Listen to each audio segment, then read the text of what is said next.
মিরাজ বাটপার আর সাকিব সিদ্দিক হচ্ছে স্বার্থপর।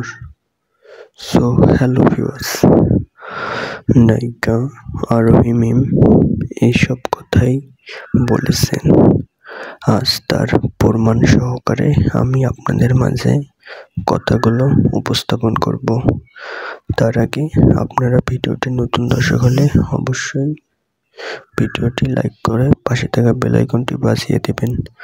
আর ভিডিওটি যদি চালু করে দেখতে থাকেন তাহলে ভিডিওটি এদিক সেদিক টানাটানি না করে সম্পূর্ণ ভিডিওটি দেখুন, তাহলেই বুঝতে পারবেন। আরোহী মিম তিনি তার ফেসবুক পেজে একটা কমেন্ট করেছিলেন যে মানুষ স্বার্থের জন্য সবকিছু করতে পারে। এর পরেই মিরাজ খান তার ফেসবুক পেজে একটা পোস্ট করেছিলেন যে মেয়েরা কখনো এক পুরুষে আসক্ত না। তারপর আরোহী মিম মিরাজ খানের পোস্টটি দেখেন। দেখার পরে মিরাজ খানের সঙ্গে তিনি অনেক রেগে যান এবং মিরাজ খানের সঙ্গে তিনি আর তেমন কোনো কাজ করেন না। এর পরেই মিরাজ খানের সাথে তিনি কাজ করা বাদ দেন এবং এই পোস্টের জবাবেই আরোহী মিম মিরাজ খানকে বাটপার বলেছেন এবং আরোহী মিম আরও বলেছেন যে মেয়েরা যাকে ভালোবাসে তা অবশ্যই মেয়েরা তাকে নিজের জীবনের চেয়েও বেশি ভালোবাসে।